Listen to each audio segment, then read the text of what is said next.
Warahmatullahi wabarakatuh.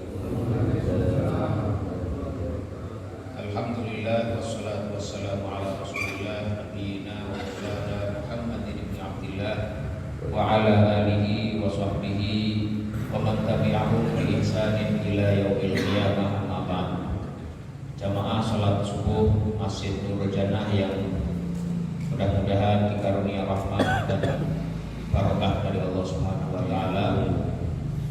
Pada pagi hari ini insyaallah kita akan melanjutkan ngaji hadis-hadis hukum yang ada dalam kitab Bulughul Maram yang disusun oleh Al-Imam Ibnu Hajar Al-Asqalani rahimahullah.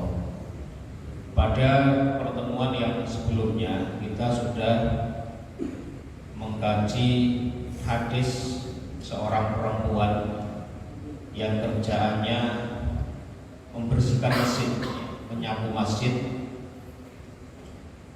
Suatu ketika Rasulullah Shallallahu Alaihi Wasallam merasa kehilangan ketidakhadiran perempuan yang biasa menyapu dan membersihkan masjid tersebut. Dan kemudian Rasulullah Shallallahu Alaihi Wasallam dikabari, bertanya kepada para sahabat tentang si perempuan ini, kemudian dikabari bahwa perempuan ini telah meninggal. Rasulullah menyesalkan mengapa mereka para sahabat tidak memberitahukan kepada beliau tentang meninggalnya perempuan tersebut. Kemudian Rasulullah Shallallahu Alaihi Wasallam meminta ditunjukkan di mana perempuan itu dimakamkan dan Rasulullah bersolat jenazah di situ. Hadis ini sudah kita bahas, menjadi dasar bolehnya, sekali lagi ya, seseorang itu menyolatkan jenazah setelah dikuburkannya di makamnya. Jadi sholat di kuburan itu boleh sebatas untuk sholat jenazah yang dilakukan atas mayit yang sudah meninggal. Itu muttafaq alaih, tidak ada yang memperdebatkan apakah boleh atau tidaknya, semua menyatakan bolehnya. Persoalannya adalah seberapa lama setelah dimakamkan jenazah itu boleh disolati di kuburnya. Ada yang berpendapat ada batasan waktu tertentu, tetapi pendapat yang lebih rajih tidak ada batasannya. Selama dia belum menyolati, misalnya kita berada di luar kota, di luar pulau atau di luar negeri, saudara kita meninggal, kemudian 2 bulan setelahnya kita baru pulang kampung dan kita ingin menyolati orang ini di makamnya, di atas kuburannya, itu dibolehkan. Sekali lagi, sholat yang dibolehkan di kuburan itu adalah sholat jenazah terhadap mayit yang sudah dimakamkan di kuburan tersebut. Kemarin sudah kita bahas juga, hadis ini juga menjadi dasar, menjadi dalil bagaimana kerendah hatian Rasulullah SAW, seorang pemimpin yang urusannya banyak, persoalan yang dihadapi kompleks sebagai seorang pemimpin umat, pemimpin agama dan juga pemimpin politik di masyarakat Madinah, tapi masih memperhatikan seseorang yang remeh-temeh dalam pandangan umumnya manusia. Kerjaannya hanya nyapu masjid, membersihkan masjid dari kotoran. Tapi Rasulullah punya perhatian besar terhadap perbuatan aktivitas perempuan ini. Ini artinya Rasulullah memiliki sikap atau sifat tawadhu yang luar biasa. Hadis ini juga menjadi dalil ya, fadilah atau keutamaan membersihkan masjid. Sesuatu yang seakan-akan sepele, kita lihat ada sampah, kita lihat ada kotor, kita sapu, kita pel, itu memiliki keutamaan yang luar biasa. Nah, masyarul muslimin rahimakumullah, kita memasuki hadis yang ke-24. An Hudzaifah radhiyallahu anhu, dari sahabat yang bernama Hudzaifah radhiyallahu anhu, semoga Allah meridhai beliau. Anna Nabiyya sallallahu alaihi wasallam, bahwa sesungguhnya Nabi Muhammad sallallahu alaihi wasallam kana yanha 'anil na'i, beliau melarang untuk menyiar-nyiarkan berita tentang kematian. Kata an-na'yu itu adalah menyiar-nyiarkan berita kematian. Rawahu Ahmad, hadis ini riwayat Imam Ahmad, wa Tirmidzi dan Imam Tirmidzi, wa hasanahu, dan beliau mengatakan hadis ini hasan.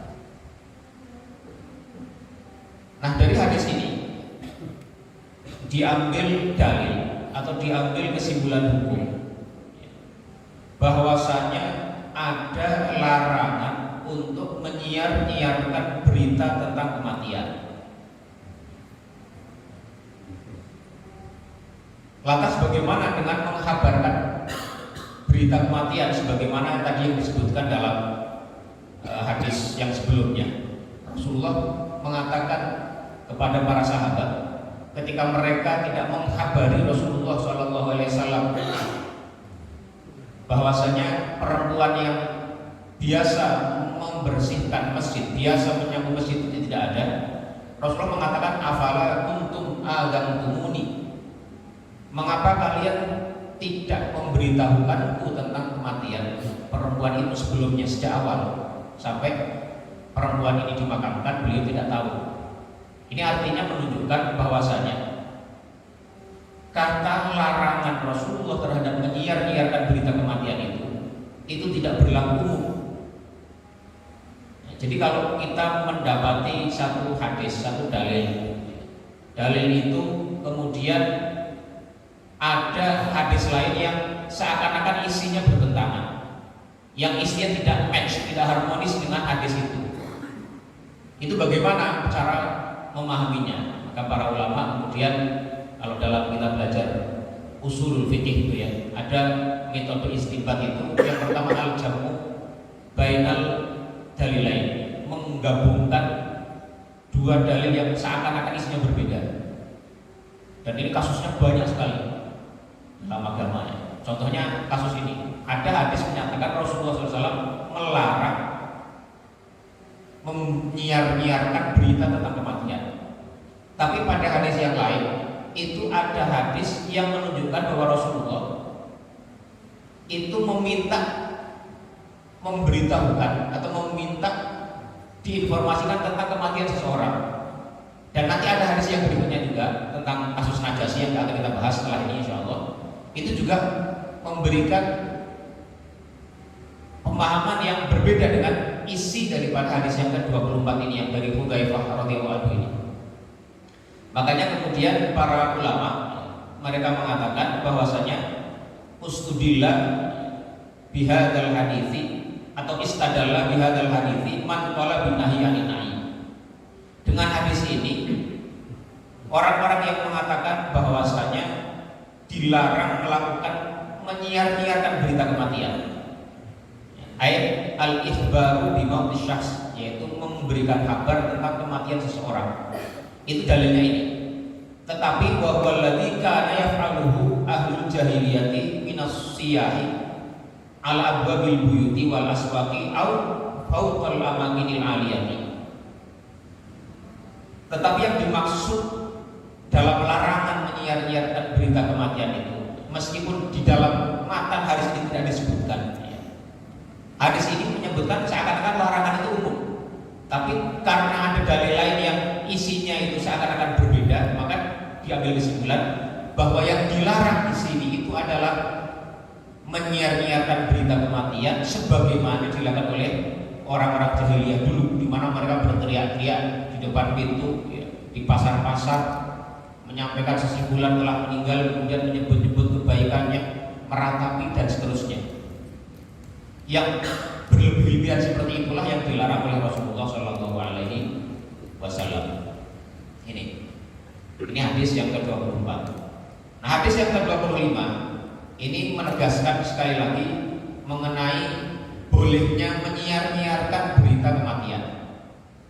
An Abi Hurairah radhiyallahu anhu, dari sahabat Abu Hurairah radhiyallahu anhu, anna Nabiyya sallallahu alaihi wasallam na'an Najasyi fil yaumil ladzi mata fihi, bahwa Rasulullah sallallahu alaihi wasallam na'am memberitakan berita kematiannya An-Najasyi, yaitu An-Najasyi. Najasyi ini adalah gelar bagi para raja-raja pemimpin Habasyah. Habasyah ini kalau sekarang itu tempatnya di Ethiopia. Ya. Nama aslinya itu adalah Ashama. Kalau kita belajar sirah itu Najasyi namanya Ashama. Suatu ketika ya, Najasyi ini meninggal, yang tempatnya di Ethiopia sana, jaraknya berapa ribu kilometer dari Madinah. Waktu itu belum ada WhatsApp, belum ada internet. Rasulullah SAW menghabarkan kepada para sahabat bahwasanya Najasyi itu telah meninggal. Fil yaumil ladzi mata fihi. Rasulullah mengabarkan itu pada hari di mana Najasyi itu meninggal. Artinya berita kematian Najasyi itu sampai kepada Rasulullah di hari yang sama pada hari kematiannya. Ini siapa yang mengabari? Belum ada WhatsApp, belum ada email, tapi Rasulullah tahu. Ini artinya Allah Subhanahu wa taala mengabarkan kepada Rasulullah bisa melalui malaikat atau dengan cara wahyu yang lainnya. Wa kharaja bihim ilal musalla, dan Rasulullah SAW kemudian keluar bersama para sahabat ilal musalla, ke musalla. Musalla ini istilah untuk satu tanah lapang yang biasa dipakai khusus untuk sholat pada momentum-momentum tertentu, seperti sholat Id. Itu Nabi sholatnya di musalla. Musalla maksudnya adalah tanah lapang, bukan masjid ya, bukan musalla bangunan dalam arti yang kita pahami dalam istilah kita sekarang ini, tapi satu tempat yang memang biasa digunakan untuk melakukan sholat, tapi pada momentum-momentum tertentu seperti sholat Id atau seperti sekarang ini ya. Yaitu Rasulullah keluar bersama para sahabat ketika datang kabar ya, tentang kematian Najasyi. Mereka keluar ke mushola, fasoffa bihi, maka Rasulullah SAW kemudian sholat bersama mereka. Wa kabbara alaihi arba'an, dan Rasulullah sholat jenazah secara gaib terhadap Najasyi itu bertakbir 4 kali. Hadis ini muttafaqun alaih, diriwayatkan oleh Imam Al-Bukhari dan Muslim. Ini kemarin sudah kita singgung sekilas ya mengenai hadis ini. Nah, hadis ini ya, selain menjadi dalil mengenai bolehnya memberikan kabar, menyiarkan berita kematian ya, sebagaimana yang sudah kita jelaskan sekilas tadi, hadis ini memiliki konten yang seakan-akan bertentangan dengan hadis sebelumnya. Yang sebelumnya melarang adanya menyiar-nyiarkan kematian, yang ini Nabi malah justru naam ya, Nabi naam an-Najasyiyah fil yaumil ladzi mata fi. Beliau memberikan kabar tentang kematian Najasyi ini. Ini artinya tadi ya, bahwasanya an-na'yu, menyiarkan berita kematian yang dilarang itu adalah berita kematian dengan cara tertentu yang dilarang, yaitu sebagaimana yang dilakukan oleh orang-orang jahiliyah. Jadi hadis ini menjadi dalil dibolehkannya kita menyiar-nyiarkan berita kematian selama masih dalam batas yang wajar, seperti dilakukan kita sekarang ini. Ada orang meninggal, kemudian diumumkan di masjid ya, bahwa si fulan telah meninggal, disampaikan melalui WhatsApp ke keluarganya, ke orang-orang yang dianggap mengenalnya. Itu sebatas itu tidak masalah, itu dibolehkan. Dengan harapan semakin banyak orang yang tahu tentang meninggalnya seseorang ini, sehingga mereka bisa bareng-bareng mensolatinya, bareng-bareng ikut melayatnya dan seterusnya. Ini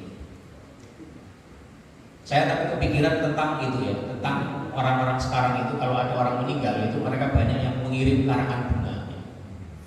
Itu Allah alam ya, apakah termasuk dalam sesuatu yang dilarang karena berlebihan? Kenapa orang meninggal harus mengirim karangan bunga? Satu karangan bunga harganya bisa 1 juta, ada 1,5 juta. Hanya untuk mengucapkan bela sungkawa dipasang di mana-mana. Itu apakah hukumnya boleh atau tidak? Allah alam. Kalau lihat dalil-dalil itu ya tampaknya lebih baik dihindari sebenarnya. Itu tabdzir, bagian dari termasuk sesuatu yang mengeluarkan biaya besar untuk sesuatu yang tidak terlalu diperlukan sebenarnya. Wallahu a'lam bishawab. Ini itu yang pertama ya, bolehnya an-na'yu, menyiar-nyiarkan berita tentang kematian. Atau mungkin sekarang itu kalau orang-orang tertentu itu ya, mereka kalau ada orang meninggal pasang iklan di koran 1 halaman penuh ya, rest in peace. Bapak kami opa kami telah meninggal. Seperti itu, wallahu a'lam, mungkin itu termasuk yang dilarang. Yang berlebihan seperti itu tujuannya apa? pasang di koran iklan 1 halaman penuh ya. Itu mungkin termasuk yang dilarang dalam hadis, larangan untuk menyiarkan berita kematian itu. Allah a'lam bishawab. Kemudian yang berikutnya, al-haditsu dalilun ala jawazi sholati 'alal mayyitil ghaib. Hadis ini juga menjadi dalil bolehnya sholat mayit secara gaib. Ini kemarin ditanyain oleh salah satu jamaah, bagaimana dengan hukum sholat gaib terhadap jenazah yang sudah meninggal? Kemarin kita jawab, kalau urusan sholat di atas kuburan, menyolati sekali lagi sholat jenazah di atas kuburan itu boleh dibilang ijma, muttafaq alaih, tidak ada yang memperdebatkan. Tapi kalau terkait dengan sholat gaib, ini ada perincian. Yang pertama, satu pendapat fikih yang pertama mengatakan bahwasanya sholat gaib, sholat jenazah secara gaib itu dibolehkan terhadap bisa dibolehkan secara umum, tidak dikhususkan kepada jenazah tertentu. Jadi siapapun, kalau kita tahu ada seorang muslim meninggal di tempat lain, kemudian dia sholat jenazah, menurut pendapat yang pertama ini itu dibolehkan. Kalau dalam riwayat-riwayat yang lain itu Rasulullah mengatakan ya, inna akhwan lakum qad mata. Di antara salah satu riwayat redaksi yang menyatakan ketika Rasulullah SAW menghabarkan berita kematian Najasyi itu, beliau mengatakan inna akhwan lakum qad mata. Sesungguhnya seorang saudara di antara kalian atau saudara mukmin itu telah meninggal. Jadi dengan dasar itu, maka mereka berargumen, kelompok pertama mengatakan siapapun saudara mukmin kita, saudara muslim kita, saudara seiman seislam kita, kalau ada yang meninggal itu dibolehkan dilakukan sholat gaib terhadapnya. Itu pendapatnya Imam Syafi'i dan satu pendapat dari Imam Ahmad. Wa hadza qaulu Syafi'i wa Ahmad. Ini pendapatnya Imam Syafi'i dan Imam Ahmad. Satu pendapat, tapi nanti Imam Ahmad itu ada riwayat lain yang berbeda. Jadi mayoritas umat Islam Indonesia yang menganut mazhab Syafi'i itu melakukan ini, bolehnya mensolati secara gaib jenazah mukmin muslim siapapun yang meninggal, tidak ada pengkhususan. Ini ya. Tapi ada pendapat yang kedua yang mengatakan anna sholata 'alal ghaibi ghairu masyru'atin mutlaqan. Pendapat yang mengatakan bahwasanya sholat gaib itu sama sekali tidak disyariatkan secara mutlak, dan apa yang dilakukan Rasulullah SAW terhadap An-Najasyi itu adalah kekhususan An-Najasyi. Jadi sholat jenazah secara gaib yang dilakukan Rasulullah terhadap An-Najasyi itu adalah kekhususan bagi beliau saja. Apa argumentasi kelompok ini yang mengatakan bahwasanya sholat gaib itu tidak disyariatkan dan itu hanya khusus dilakukan untuk Najasyi saja? Jadi maka mengatakan karena hadisnya hanya satu itu, hadis yang menyatakan bahwa Rasulullah melakukan sholat gaib itu hanya terjadi kepada Najasyi saja, tidak terjadi kepada yang lain-lainnya. Misalnya ketika dihabarkan kepada Rasulullah tentang puluhan sahabat yang meninggal, para hufat, para ahli yang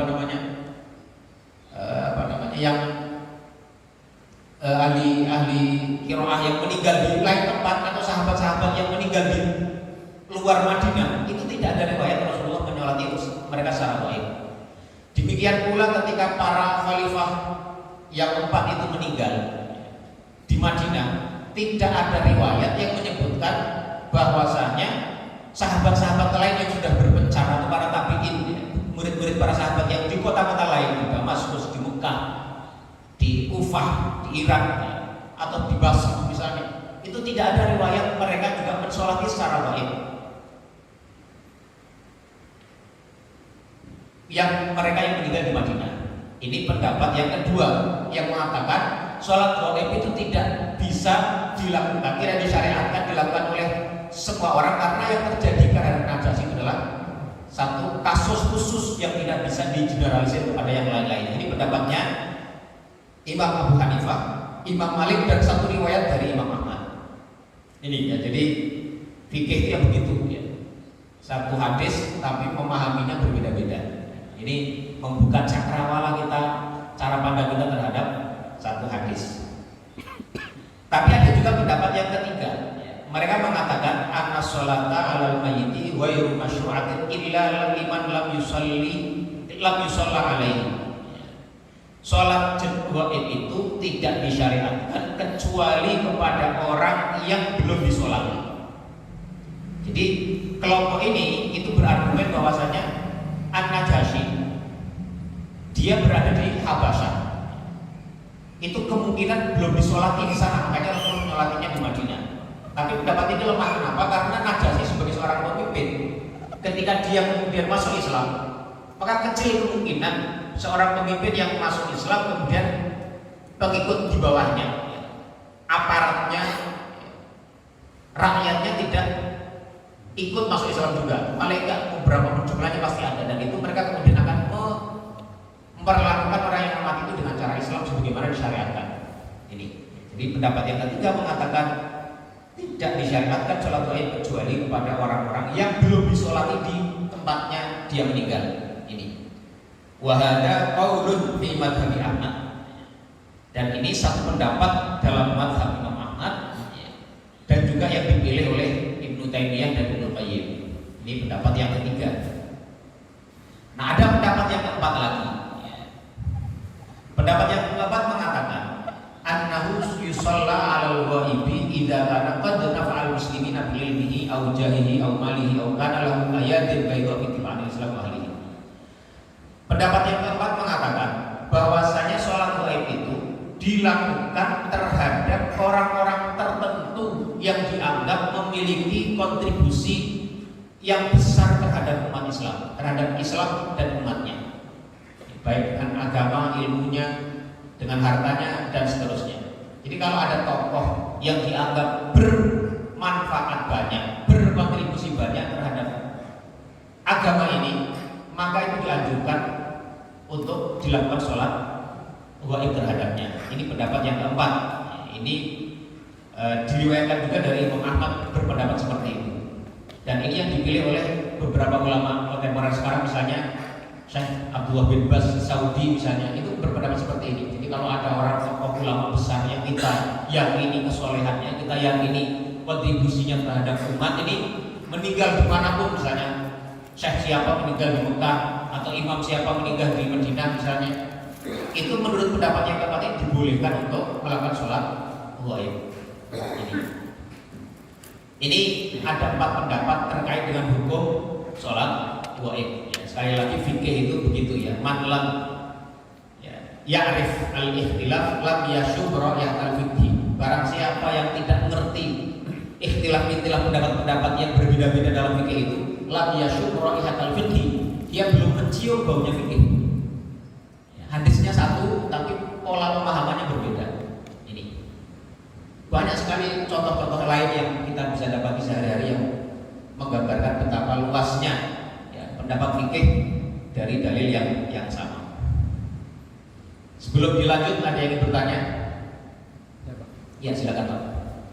Terkait yang tidak boleh mengumumkan dari Pak. Ya, antaranya tadi dikasih contoh, misalnya ditulis di halaman koran. Nah, sekarang yang ramai di medsos itu kan seperti kalau mengumumkan atau menulis bahkan status itu di FB itu gimana hukumnya? Iya.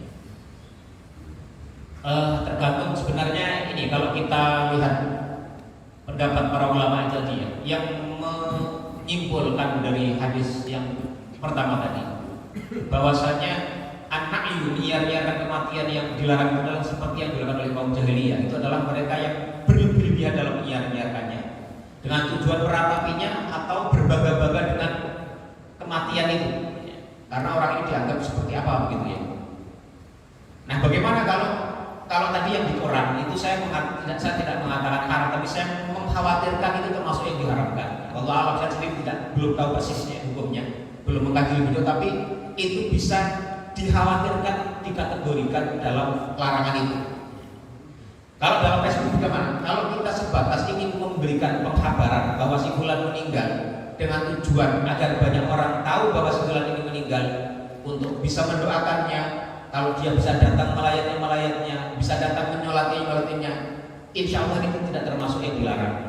Dengan mengatakan sekedar sebatas menyatakan misalnya telah meninggal dunia sahabat saya atau tetangga saya yang saya kenal baik namanya bulan bin bulan pada tanggal sekian-sekian, semoga Allah mengampuninya, menerima amal baiknya. Seperti itu saja, tidak ada biaya, tidak ada kesan untuk meratapi, tidak ada kesan untuk berbangga-bangga dengan satu hal yang lain. Maka itu insya Allah tidak dilarang hal yang seperti ini. Itu termasuk menghabarkan dalam arti positif, sebagaimana Rasulullah SAW menghabarkan berita kematiannya Najasyi, dan sebagaimana Rasulullah SAW meminta para sahabat untuk dikabari berita kematian tadi perempuan yang nyambung masih dari Allah alaihi wasallam. Yang lain? Ya.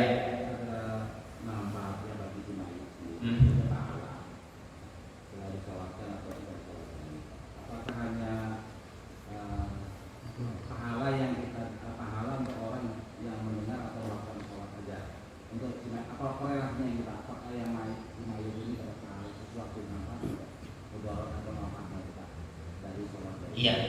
Bagi orang yang hidup tentu itu sebuah keutamaan yang besar. Nanti ada hadis-hadisnya juga, keutamaan orang yang melayat, orang yang menghadiri sholat jenazah, mengantarkannya ke kuburan, itu ada manfaatnya. Dan bagi si mayit itu juga mendapat manfaat dari banyaknya orang yang berdoa, dari banyaknya orang yang menyolatinya. Nanti akan juga kita bahasnya. Sebentar lagi akan kita bahas. Ya. Ya itu. Ada yang lain sebelum kita lanjut? Oke, kalau nggak ada, ya. Apa namanya? Mertua saya kemarin baru meninggal. Nah, terus tapi kan saya belum dimatiin. Terus saya udah kuburannya. Karena nggak tahu kan. Apakah boleh saya menyolati nanti di bulan harinya? Di bulan hari ini. Menyolati di atas kuburannya, boleh. Menurut pendapat yang kuat boleh. Jadi memang kemarin sebagaimana sudah kita bahas dan hari ini juga, batasan untuk sholat di atas kuburan itu berapa lama? Apakah sebatas 3 hari atau berapa hari? Nah, ini ada beberapa pendapat. Ya. Pendapat yang pertama mengatakan maksimal sebulan. Itu pendapatnya Hanabilah, wa ba'du Syafi'iyah. Ada sebagian pendapat dalam mazhab Imam Hambali dan mazhab Syafi'i itu mengatakan batasnya 1 bulan setelah kematiannya, setelah dimakamkannya. Itu berdasarkan satu pendapat, ya, riwayat asar dari Sa'id bin Musayyib, seorang tabi'in. Kemudian yang pendapat yang kedua mengatakan tidak dibatasi sebulan atau berapapun. Jadi boleh disolati kapan saja. Bagi orang yang belum menyolati sholat jenazah, dia boleh sholat kapan saja ketika dia sempat dan mampu untuk melakukannya. Ini. Ya. Pendapat yang ketiga mengatakan, kemarin sudah kita bahas juga ya, sholat ini dibolehkan hanya bagi orang-orang yang ketika orang ini meninggal, si orang yang menyolati ini saat itu dia orang yang boleh atau berhak untuk menyolatinya. Jadi ini berarti pendapat yang ketiga mengatakan bagi orang-orang yang masih anak kecil, misalnya hari ini saya belum balik, kemudian orang tua saya meninggal, saya belum nyolati, nanti begitu balik saya tahu ilmu ini terus saya menyolatinya, menurut pendapat yang ketiga tidak boleh, karena pada saat dia orang ini meninggal, si mayat ini meninggal, dia belum termasuk orang yang berhak untuk menyolatinya, belum diwajibkan untuk menyolatinya. Ini. Jadi kesimpulannya boleh Bapak lakukan lagi nanti ketika berkunjung ke rumah, ya, ke pulang kampung, kemudian menyolati sholat jenazah di atas kuburannya boleh. Ya, boleh. Ada yang lain? Kita lanjut. Hadis yang ke-26 an Ibnu Abbas radhiyallahu anhu, dari sahabat Ibnu Abbas radhiyallahu anhu, sami'tu Nabiy sallallahu alaihi wasallam yaqul, aku mendengar Rasulullah SAW mengatakan, itu bersabda, ma min rajulin muslimin yamutu, tidaklah ada seorang laki-laki muslim yang meninggal, fayaqumu ala janazatihi arba'una rajulan, kemudian dia ini disolati oleh 40 orang laki-laki, la yusyrikuna billahi syai'a, yang 40 orang ini tidak ada satupun orang yang syirik kepada Allah Subhanahu wa taala, tidak menyekutukan Allah Subhanahu wa taala. illa syafa'ahumullahu fihi, kecuali Allah akan memberikan syafaat melalui 40 orang yang menyolatinya itu fihi, kepada si jenazah yang meninggal. Al-hadits rawahu Muslim, hadis ini diriwayatkan oleh Imam Muslim. Ya. Jadi kalau ada orang meninggal kemudian dihadiri proses sholatnya itu oleh 40 orang laki-laki yang mereka ini tidak menyekutukan Allah Subhanahu wa taala, tidak syirik kepada Allah Subhanahu wa taala. Ini bisa berarti syirik akbar, benar-benar tidak syirik, atau syirik asghar, tidak riya. Memang datangnya ke masjid atau datangnya menyolatinya itu dimanapun itu dengan ikhlas yang luar biasa. Dengan keikhlasan, maka keberadaan 40 orang yang menyolati ini itu memberikan syafaat kepada si mayit. Ini menjawab pertanyaannya Pak Ansori tadi. Jadi keberadaan banyaknya orang yang mendoakan menyolati itu memberikan syafaat kepada orang yang meninggal. Dalam riwayat lain itu disebutkan 100 orang yang menghadiri. Kemudian dalam riwayat lain dalam Sunan Nasa'i itu disebutkan kalau yang menyolati itu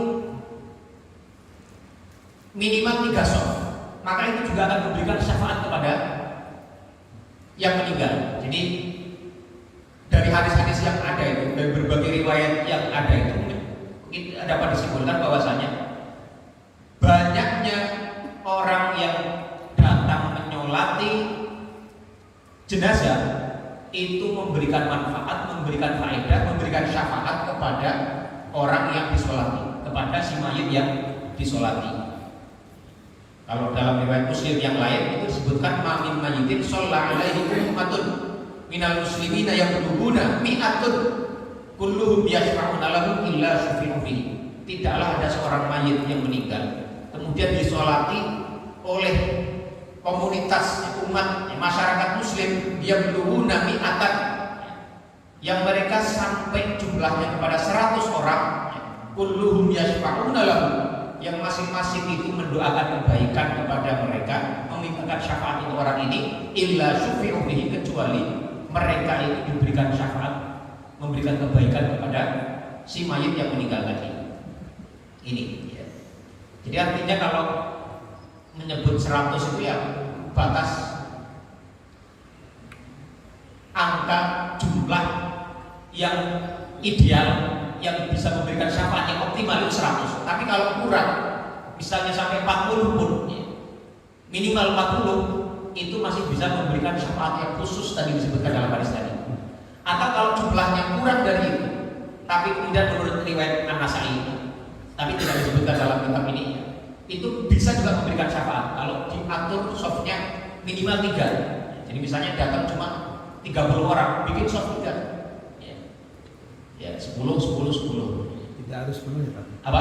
Softnya tidak harus penuh Apa? Ya misalnya 15, 7, 5 umpama ya, itu juga bisa ya. Tapi sunnah membuat soft ya. 3 itu adalah dalam Sunan Nasa'i, dan itu menurut riwayat itu bisa memberikan syafaat kepada si mayit ini. Hadis ini juga menjadi dalil itsbatus syafa'ah lil mukminin ya, bahwasanya seseorang itu bisa memberikan syafaat, memberikan manfaat kepada mukmin yang lain, tentu selama diizinkan oleh Allah Subhanahu wa taala. Hadis ini juga menjadi dalil keutamaan tauhid kepada Allah Subhanahu wa taala, bahwasanya tadi kehadiran 40 orang itu dikasih prasyarat selama mereka la yusyrikuna billahi syai'an. Mereka tidak syirik kepada Allah Subhanahu wa taala, tidak menyekutukan Allah dengan satu hal pun. Kalau yang datang misalnya itu 40 orang, 2 orang syirik, ya, dia pelaku syirik, atau dia datang dengan riya, itu keluar dari hadis ini. Karena disebutkan tadi yang 40-40-nya itu adalah orang-orang yang la yusyrikuna billahi syai'an. Wallahu a'lam bishawab. Ada pertanyaan sebelum kita lanjut? Ya. Terkait dengan yang menyolotkan, ini kan ada orang dia atau syirik tidak boleh menyolotkan, sehingga bukan tidak boleh, nanti akan keluar dari syafaat tersebut. Kita kan kayaknya juga nggak mungkin ya marah atau gimana. Yang pertama nyikapi seperti apa. Terus yang kedua adalah saya pernah ikut sholat jenazah di suatu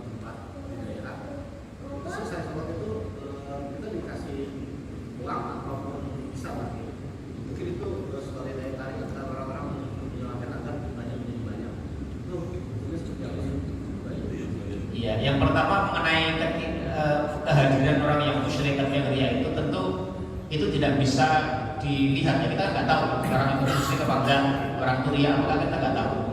Tapi maksudnya kalau misalnya yang datang persis jumlahnya 40 ya. Kemudian satu orang umpamanya ada satu jenazah disolati, yang datang persis jumlahnya 40, ternyata satu atau dua orang adalah pelaku syirik, maka itu dia tidak masuk dalam hadis tadi gitu. Yang ada 40 orang, yang 40-nya tidak syirik kepada Allah, maka itu memberikan syafaat kepada dia.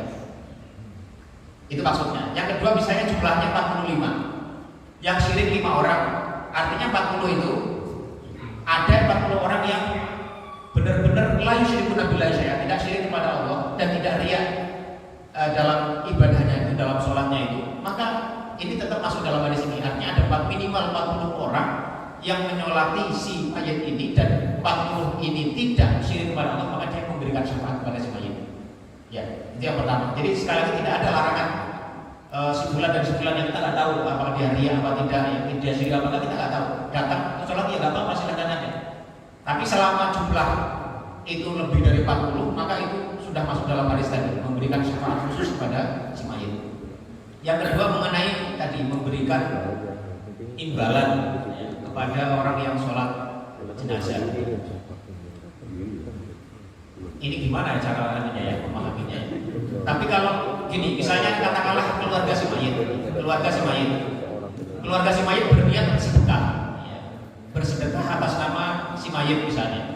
Ini kita sudah bahas masalah hadiah pahala itu boleh atau tidak, sudah kita bahas ya. Ya sebenarnya pada dasarnya boleh-boleh saja ya orang bersedekah ya atas satu kebaikan itu boleh ya. Tapi ya kalau itu jadikan kebiasaan, dijadikan rutinitas, khawatirnya itu dianggap sebagai syariat yang harus dilakukan, itu yang bisa problematik. Tapi kalau pada dasarnya orang mau memberi hadiah, itu kan boleh. Hadiah bisa diberikan kepada seseorang, baik orang itu melakukan satu hal atau tidak. Tiba-tiba memberikan hadiah boleh, atau karena dia melakukan satu kebaikan, membalas kebaikan dengan hadiah juga boleh, tidak ada masalah pada dasarnya begitu.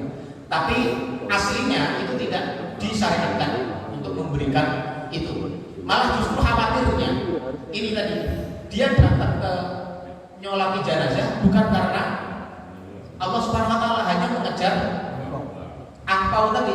Itu khawatir tidak masuk dalam tadi yang lain sih, nabi maksudnya tadi para ulama memberikan tafsiran, memberikan penjelasan, artinya tidak menyebutkan Allah baik syirik besar maupun syirik kecil, yaitu riya karena tujuan lain selain untuk ikhlas lillahi ta'ala. Ya. Jadi sekali lagi secara prinsip dasar memberikan imbalan atas satu perbuatan yang baik, memberikan hadiah itu dibolehkan.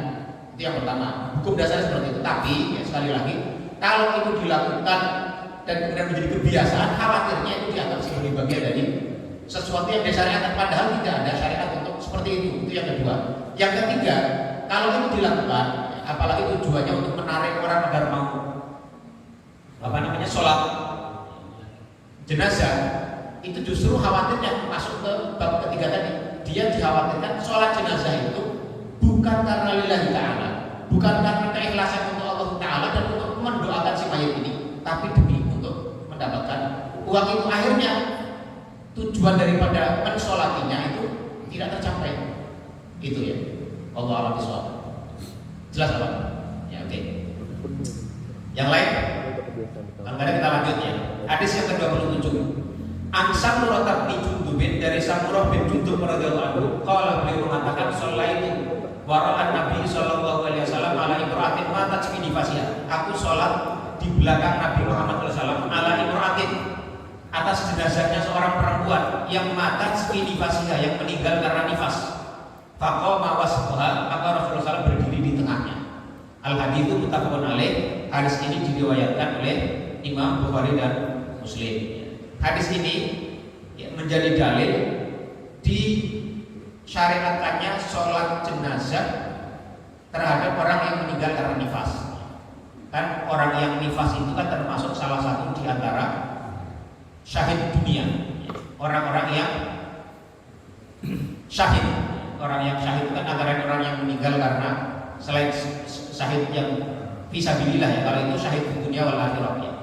Syahid dunia maupun akhirat. Kalau ini adalah orang-orang yang syahid seperti orang yang meninggal karena nifas, meninggal karena ditabrak, meninggal karena tenggelam, itu termasuk syahid. Tapi berbeda dengan syahidnya orang yang meninggal fisabilillah. Nah, orang-orang seperti ini, kalau orang yang meninggal fisabilillah itu kan kemarin sudah kita bahasnya, disolati atau tidak. Sebagian ulama mayoritas mengatakan mereka tidak disolati, meskipun ada juga pendapat yang menyatakan disolati juga. Nah, kalau yang orang seperti ini meninggal yang syahid dunia tadi, mereka tetap diperlakukan sebagaimana kita memperlakukan jenazah yang meninggal pada umumnya, yaitu disolati. Kemudian yang kedua, hadis ini juga menjadi dalil tata cara menyolati seorang perempuan yang meninggal, baik karena nifas maupun tidak nifas, itu kita berdiri di sisi tengahnya. Kalau yang laki-laki kita berdiri di arah kepalanya. Ini mungkin tidak banyak hal yang bisa dibahas ini karena sudah jelas ya, ini.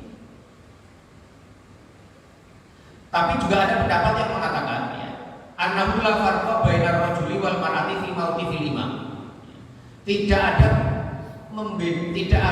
dalil yang membedakan antara perlakuan kita untuk menyolati seorang perempuan maupun dengan seorang laki-laki. Jadi posisi imam itu ya sama saja. Fayaqiful imamu fi wastil mayyiti mutlaqan. Bahwasanya imam itu berdiri di tengah, mau mayatnya laki-laki mau perempuan, itu imamnya berdiri di bagian tengahnya. Wa hadza qaulu Malikin, ini pendapatnya Imam Malik, wa huwa ra'yul Bukhari, dan juga pendapatnya Imam Bukhari. Ini ya. Jadi kalau misalnya ada jenazah meninggal, kita sholat, mau laki-laki mau perempuan berdiri di tengahnya itu tidak apa-apa. Ada pendapat yang mengatakan begitu, yaitu pendapatnya Imam Malik. Ini.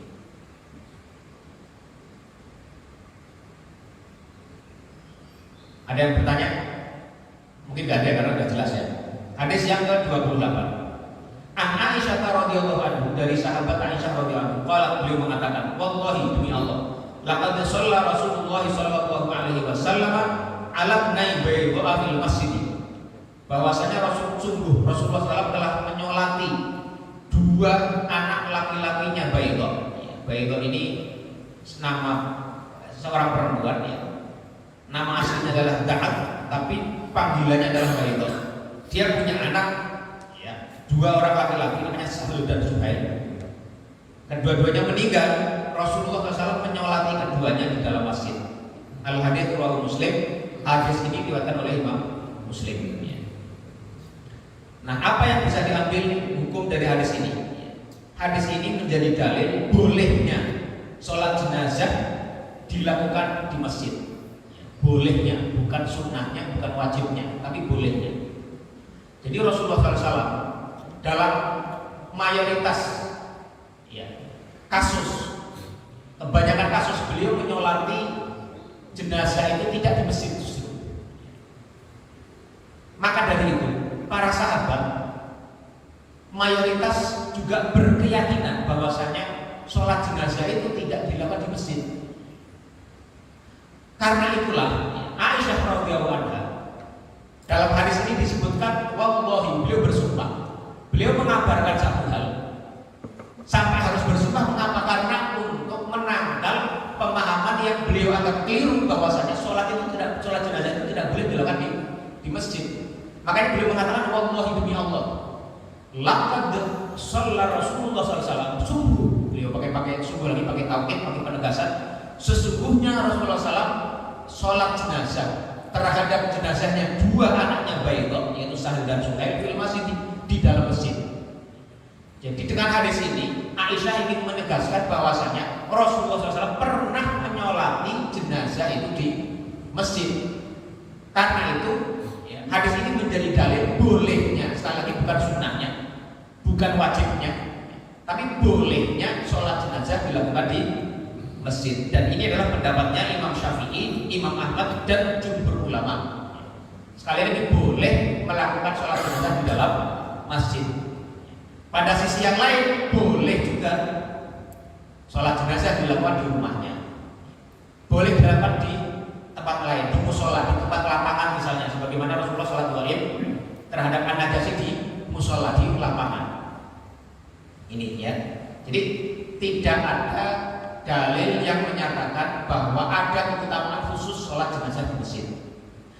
Dilakukan di masjid boleh, tidak ada masalah. Karena memang Rasulullah pernah melakukannya. Dan menurut riwayat juga nanti disebutkan ya, bahwasanya ketika Abu Bakar dan juga Umar juga ketika meninggal dalam waktu yang berbeda tentu saja, itu mereka kedua-duanya disolatkan juga di masjid. Jadi para sahabat menyolatkan Abu Bakar ketika meninggal setelah Rasulullah itu di masjid, tidak ada yang mengingkari.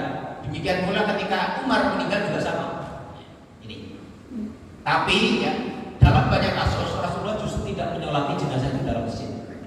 Ya, ini.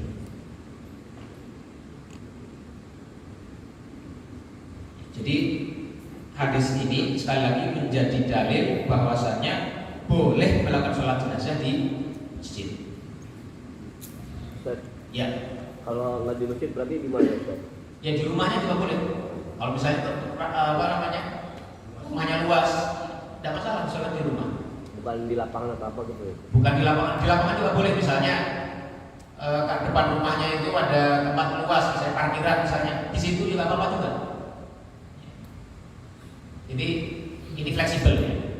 Di rumah boleh, di masjid boleh. Ya. Jadi tidak ada larangan atau tidak ada pengkhususan tempat tertentu untuk menyolati sholat jenazah. Bahkan di kuburan juga boleh ya, menurut satu pendapatnya. Saya waktu di Saudi itu, ketika COVID khususnya, karena di dalam ruangan itu waktu itu masih nggak boleh orang berjamaah itu, mayatnya itu ada orang ini meninggal, mayatnya dibawa ke kuburan. Jadi ada kuburan gitu kan, sebelum dia dimakamkan ada tempat lapang menghadap kuburan gitu ya. Itu jenazahnya ditaruh, ada beberapa jenazah waktu itu. Kita sholat jenazah di situ, di depan kuburan. Tapi sekali lagi sholat yang dibolehkan itu adalah sholat jenazah, sama dengan sholat tadi, sholat jenazah seseorang yang sudah dimakamkan dalam kuburan. Kita sholat di kuburan saat itu boleh. Sama juga kita menyolati sholat jenazah yang jenazahnya belum di kuburan, belum dikuburkan, di kuburan itu juga boleh. Ini, jadi ini apa namanya, fleksibilitas dalam menyolati sholat jenazah. Tempatnya itu tidak ditentukan harus di masjid atau di tempat tertentu. Wallahu a'lam bishawab. Ada yang ingin bertanya? Ya, mana dulu nih? Yang sana dulu, yang sebelah dulu. Senior. Silakan. Silakan Pak. Alhamdulillah. Ini kan, misalnya gini ya, di suatu tempat gitu, itu ada masjid, terus itu juga ada akan banyak lapangan, ya. Ini kan dua pilihan gitu ya. Artinya gini, bahwa kita akan melakukan sholat jenazah dengan secara itu kan mungkin sebagian kan kita lapangan di masjid, tidak dikatakan lapangan terbuka gitu ya. Ini artinya ada pilihan ya, karena itu ada masjid, terus sebelahnya ada lapangan gitu ya. Walaupun sama-sama artinya memang bisa dilaksanakan gitu. Artinya di sini bahwa kita kan mengutamakan mungkin sebaiknya mungkin dilaksanakan di masjid itu kan. Gimana? Ya itu kan mungkin Pak. Sekali lagi tidak ada dalil yang menyatakan keutamaan sholat jenazah di tempat tertentu, di masjid tidak ada. Justru sholat yang utama di masjid itu hanya sholat jamaah. Kalau sholat sunnah pun itu tidak ada anjuran untuk di masjid. Itu. Ya, jadi pilihan, nggak apa-apa. Seperti kita lakukan selama ini di sini, kalau meninggal sholat di masjid tidak masalah juga, tidak masalah. Tapi itu tidak berarti kemudian bahwa ada keutamaan khusus untuk menyolati jenazah di masjid. Itu saja. Mau di lapangan boleh, di masjid boleh, jadi fleksibel Pak. Pokoknya kalau memang dianggap enaknya itu udah enaknya di masjid nih, biar orang gampang sholat wudunya ada tempat wudu, tidak masalah. Tapi itu semua itu tidak atau bukan didasari karena memang ada anjuran khusus harus menyolati sholat jenazah di masjid. Itu ya Pak ya. Jadi boleh pilih mana saja Pak. Ya Pak. Siapa tadi? Pak Haji dulu, Pak Haji. Nah, nanti Pak Taufik ya bentar ya. Ya silakan. Kalau kejadian semacam itu berarti mungkin dibolehkan, misalnya kejadian seperti ini pada saat ada berita kematian, tapi kita tidak sejar nih, misalnya kalau di Jakarta kan kita jauh lebih macet gitu, tapi kita menyegat jenazah itu di kuburan, kita kan belum mensolati gitu. berarti dimungkinkan, diperbolehkan ya Ustaz ya? Boleh. Cuma kan kalau masalah di makaman kita sholat di situ kan nggak bisa Pak.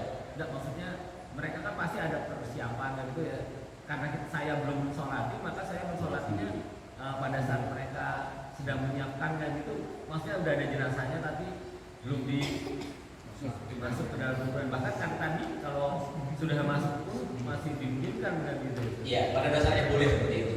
Ya, mau. Cuma kalau yang sebelum dimakamkan kan, kalau memang orang-orang biasanya sudah nyolati kan pasti dia akan bergerak kan dibawa ke sana kemari kan untuk diantar, untuk orang-orang juga lagi sibuk menyiapkan. Saya pikir kalau sholat saat itu kurang pas ya. Lebih baik Tadi masalah kurang pas. aja ya. Setelah dimakamkan aja nggak apa-apa. Orang-orang bubar kita sholat. Nah, kalau kita sholat nggak masalah. Karena kan ada mengejar 2 kirotnya itu gitu Ustaz. Iya betul. Iya tuh. Cuma kan kalau lagi di potong sana kemari disiapin sholat sebenarnya kan nggak pas lah, nggak pas waktunya. Tapi secara hukum sebenarnya boleh. Ya. Dia sholat di situ boleh, sholat setelah dimakamkan juga boleh. Ya, itu. Ya Pak Taufik silakan. Pada saat menyolatkan jenazah, posisi jenazah itu kan kita biasanya selalu di depan imam ya. Itu secara hukum sendiri apakah harus di depan atau bagaimana Ustaz? Tidak harus. Memang kayak hadis tadi Rasulullah sholat orang perempuan yang nifas meninggal tadi kan di depan beliau. Tapi ini tidak harus ya. Kayak di Masjidil Haram itu. Kalau pas kita sholat sholat jenazah kan itu hampir tiap hari kan orang meninggal yang sholat itu kan jenazahnya nggak ditaruh depan imam. Ya di tempat jenazah di situ ada tempat khusus jenazah. Tapi jenazahnya ada di situ di masjid itu. Tapi tidak di depannya imam. Bawah jauh. Hah? Jauh memang. Jauh, tapi ya nggak masalah. Jadi sholat jenazah tidak harus di depannya persis. Jenazah di belakang juga apa-apa juga. Kebiasaan kita kan di depan itu nggak masalah juga ya. Dan bahkan hadis-hadisnya kebanyakan seperti itu. Ya. Selama tidak ada udzur ya taruh depan saja nggak masalah. Karena memang hadis-hadisnya kebanyakan Rasulullah dan para sahabat mensolati yang meninggal ya jenazahnya taruh di depan. Tapi sekali lagi itu bukan satu keharusan atau satu kewajiban. Ya, makanya sekali lagi ya itu sholat di Masjidil Haram pun itu jenazah tidak di depan imam. Sikon ya. Ya, lihat situasi dan kondisi. Selama masih memungkinkan taruh depan imam lebih bagus ya, karena memang dasarnya lebih banyak seperti itu.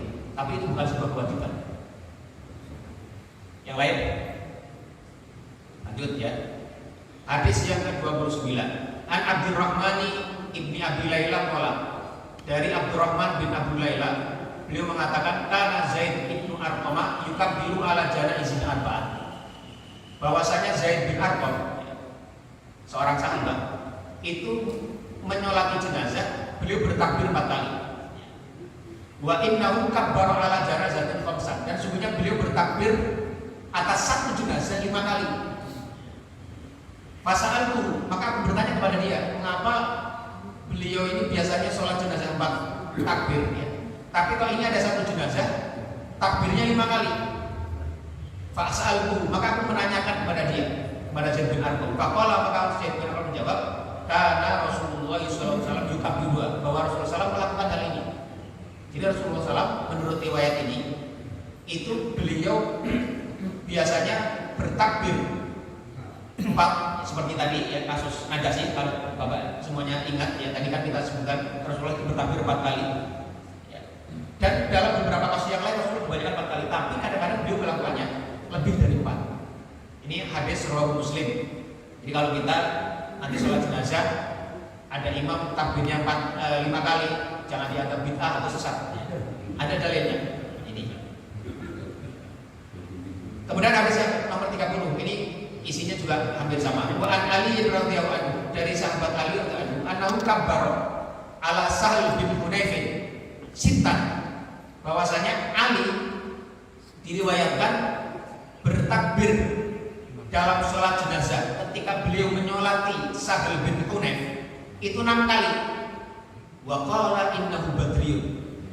Ali radhiyallahu anhu mengatakan, saya takbir 6 kali ini karena dia adalah Badri seorang ahli Badar, seorang yang menghadiri perang Badar.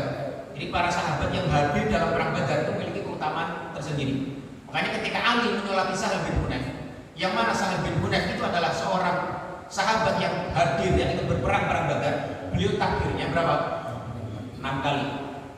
Rawahu Sa'id bin Mansur. Hadis ini riwayat Sa'id bin Mansur. Hadis berikutnya, wa an Jabir qala kana Rasulullah sallallahu alaihi wasallam yukabbiru ala janaizin arba'an.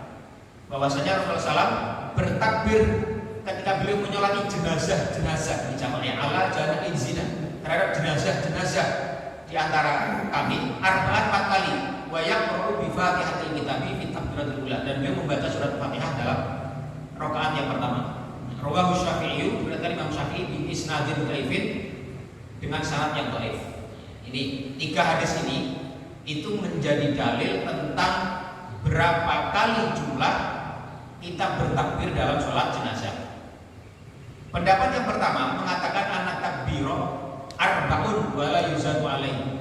Pendapat yang pertama mengatakan bahwasanya jumlah takbir dalam sholat jenazah itu 4 kali dan tidak ada tambahan apapun. Jadi 4 kali ya 4 kali saja. Dimanapun, kapanpun, seterusnya itu 4 kali saja. Ini, ya, ini satu pendapat mengatakan begitu.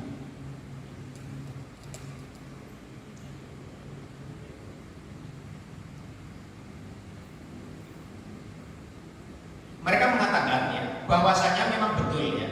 Ada satu riwayat mengatakan pada zaman Nabi itu sholat jenazah kadang-kadang takbirnya 4 kali, kadang 5, kadang 6, bahkan sampai 7 kali. Hatta kana zaman Umar fajama'ahum, sampai datang masanya Umar bin Khattab fajama'ahum, maka kemudian Umar mengumpulkan mereka para sahabat. Fasa'alahu, kemudian Umar bertanya kepada mereka mengenai masalah ini. Fa'akhbarahu kullu rajulin minhum bima ra'a, maka setiap orang yang memiliki pendapat, mereka menyampaikan pendapatnya kepada Umar. Ada yang berpendapat bahwa takbir itu hanya 4, ada 5, boleh 6, boleh 7. Fajama'ahum ala arba'i takbiratin ka'atwali sholati. Maka Umar kemudian beristihad menyatukan jumlah takbir dalam sholat jenazah itu sebanyak 4 takbir saja. Beliau mengkiaskannya dengan sholat yang terpanjang, yaitu sholat zuhur maupun sholat asar atau sholat isya. Karena sholat zuhur, sholat asar, sholat isya itu hanya 4 rakaat, maka sholat jenazah pun jumlah takbirnya itu dimaksimalkan 4 saja. Itu ijtihad Umar. Tapi ya, di zaman Nabi dan zaman Abu Bakar sebenarnya para sahabat biasa ya, sholat jenazah itu takbirnya bisa 4, bisa 5, bisa 6, menurut kita sampai 7. Ini, jadi Umar itu juga melakukan istihad, bukan beliau menentang sunnah, tapi beliau ingin melihat kemaslahatan saja bahwa ini baik kalau dikumpulkan. Sama beliau ketika menyatukan kaum muslimin untuk salat tarawih berjamaah secara rutin, itu juga istihad dari Umar. Makanya sebagian ulama kemudian mengatakan mengikuti istihad Umar ini ya sudah 4 aja, nggak perlu ditambah-tambah. Dan itu kebanyakan yang dilakukan oleh mayoritas umat Islam saat ini. Dimanapun kita sholat kebanyakan 4. Tapi sebenarnya kalau mau lebih itu juga boleh. Makanya sih ada kaul yang kedua, ada pendapat yang kedua mengatakan ya, jawaz ziyadati ala arba, bolehnya menambah takbir lebih dari 4. Li'annahu amrun fa'alahu Nabi sallallahu alaihi wasallam. Karena memang Nabi melakukan itu. Nabi kadang takbir sholat jenazah lebih dari 4. Wa fa'alahu ba'du ashabihi, dan juga dilakukan oleh sebagian dari sahabat-sahabat beliau bimahdhari baqiyatihim, di depan kehadiran sahabat-sahabat yang lain, dan tidak diingkari. Ini wala siyama fi haqqi ahli ilmi, khususnya ini untuk jenazah dari orang-orang yang memiliki keutamaan seperti ahli ilmu atau orang-orang yang memiliki jasa terhadap umat ini. Kayak tadi misalnya Ali ketika sholat terhadap Sahal bin Hunayf itu 6 kali. Ketika ditanya mengapa 6 kali ya Ali, innahu badriyun, dia adalah ahli Badar ya. Sahabat yang menghadiri perang Badar dulu, dia perang pertama itu memiliki keutamaan khusus. Makanya Ali tambahkan takbirnya lebih dari 4. Jadi sekarang misalnya kalau kita ada tokoh yang kita yakini beliau misalnya ini mukhlis, jasanya besar terhadap agama ini, terhadap umat ini, kita sholat di takbir 6 kali, 7 kali itu boleh. Ini ya. Jadi bukan hal yang aneh. Jadi kalau nanti bapak-bapak ketemu sholat takbirnya 4 kali, 5 kali, 6 kali itu bukan satu hal yang mengada-ada, tapi ada dasarnya. Ya, ini ada yang ingin bertanya?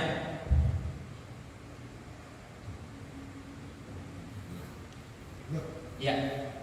Kalau yang takbir 4 itu kan bacanya jelas saja. Ya, setelah. Kalau yang 5, 6 itu apa bacanya? Iya. Pertanyaan bagus. Ya, jadi tadi kan ada juga riwayat yang menyatakan bahwasanya Rasulullah SAW itu membaca surat Al-Fatihah setelah takbir yang pertama. Nanti ada apa namanya riwayat lain yang nanti apa namanya yang menyebutkan nanti setelah takbir yang kedua bacaannya sholawat. Kemudian setelah takbir yang ketiga itu membaca doa. Kemudian setelah takbir yang keempat itu ada ikhtilaf. Setelah takbir yang keempat itu ada sebagian ulama yang mengatakan tidak perlu ada apa-apa, setelah takbir langsung salam. Tapi ada juga yang berpendapat setelah takbir baca doa lagi, boleh mengulang doa yang dibaca setelah takbir yang ketiga, boleh doa-doa tambahan yang lainnya. Nah karena itulah dengan dasar itu, meskipun ya, tidak ada dalil khusus yang menyatakan setelah takbir yang ke-5, ke-6 itu, ke-6, ke-7 apa? Kalau kita berpendapat berpegangan kepada bagaimana cara para ulama mengistinbat hukum terhadap membaca doa pada setelah takbir yang keempat, ada istilah boleh mengulang lagi doa atau membaca doa apapun ya, tambahan doa atau mengulang doa yang sebelumnya, boleh juga tidak. Maka setelah takbir yang ke-5, ke-6 atau ke-7 boleh dia membaca doa, boleh mengulang doa yang dibaca setelah takbir yang ke-3, yang ke-4, ke-6 tadi, boleh diulang lagi atau membaca doa yang lain lagi, tambahan doa-doa lain lagi, boleh tidak. Boleh diam saja takbir saja Allahu Akbar. Setelah itu Allahu Akbar lagi, Allahu Akbar, Assalamualaikum. Ya, ini. Ya. Ada yang lain? Kalau enggak ini ada hadis yang senada dengan hadis sebelumnya mengenai keharusan baca surat Al-Fatihah setelah takbir yang pertama. Ini hadis yang ke-34. Wa an Talha ibn Abdillah ibn Aufin, dari sahabat Talha dari tabi'in ini, Talha bin Abdullah bin Auf, beliau mengatakan sholaitu khalfa Ibnu Abbasin ala janazatin. Aku pernah sholat di belakangnya Ibnu Abbas terhadap satu jenazah. Fa qara'a Fatihatal Kitabi, beliau membaca surat Al-Fatihah. Ya. Faqala, maka beliau mengatakan lita'lamu annaha sunnah, agar kalian tahu bahwa itu adalah sunnah. Rawahu Bukhari, hadits riwayat Bukhari. Yang menarik jamaah rahimahumullah, di sini Ibnu Abbas membaca surat Al-Fatihah pada sholat jenazah keras. Ya. Makanya Talha bin Abdullah bin Auf mengatakan dia mendengar, ya, mengetahui apakah dia mendengar, ya, karena dia mengetahui bahwa Ibnu Abbas membaca surat Al-Fatihah pada rakaat pertama di sholat jenazah. Padahal asar-asar yang ada itu adalah membaca Al-Fatihah itu adalah sir. Tapi mengapa Ibnu Abbas membaca keras? Beliau mengatakan lita'lamu anha sunnah, agar kalian tahu itu sunnah. Maksud sunnah itu adalah itu yang diajarkan oleh Rasulullah SAW. Jadi seperti ini bukan melanggar sunnah, seperti ini bukan melanggar hadis Nabi, tidak. Tapi ada maksud tertentu yang diajarkan oleh Ibnu Abbas. Beliau mengatakan lita'lamu anha sunnah, agar kalian tahu bahwasanya setelah rakaat yang pertama yang dibaca adalah Al-Fatihah. Jadi para sahabat seperti itu ya, bukan kemudian harus saklek apa yang didengar dari Nabi harus begitu, enggak. Kalau ada pertimbangan-pertimbangan khusus seperti Umar tadi menyatukan takbir sholat jenazah hanya 4, nggak boleh ditambah, itu bukan berarti beliau melawan sunnah, enggak, melawan hadis ini, enggak. Hanya karena ada pertimbangan kemaslahatan tertentu yang beliau tunjukkan pada para sahabat yang lain. Ibnu Abbas juga di sini sama. Beliau membaca Al-Fatihah keras. Apakah beliau menyalahi sunnah Nabi? Enggak, beliau kata lita'lamu. Dia ada niat, bukan beliau karena mengada, tapi lita'lamu anha sunnah, agar kalian tahu ini loh bacaan setelah takbir yang pertama adalah Al-Fatihah. Hadis riwayat Al-Bukhari. Ini.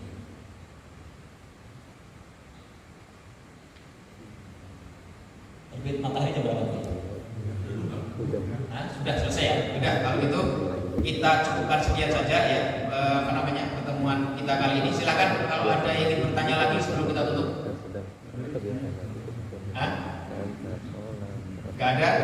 Kalau gak ada, kita cukupkan sekian saja. Mudah-mudahan ada manfaatnya. Aku qawli hadza wa astaghfirullah li wa lakum wa sallallahu ala nabiyyina Muhammadin wa ala alihi wa sahbihi wa sallama tasliman katsira. Subhanakallahumma wa bihamdika asyhadu an la ilaha illa anta astaghfiruka wa atubu ilaik. Wassalamualaikum warahmatullahi wabarakatuh.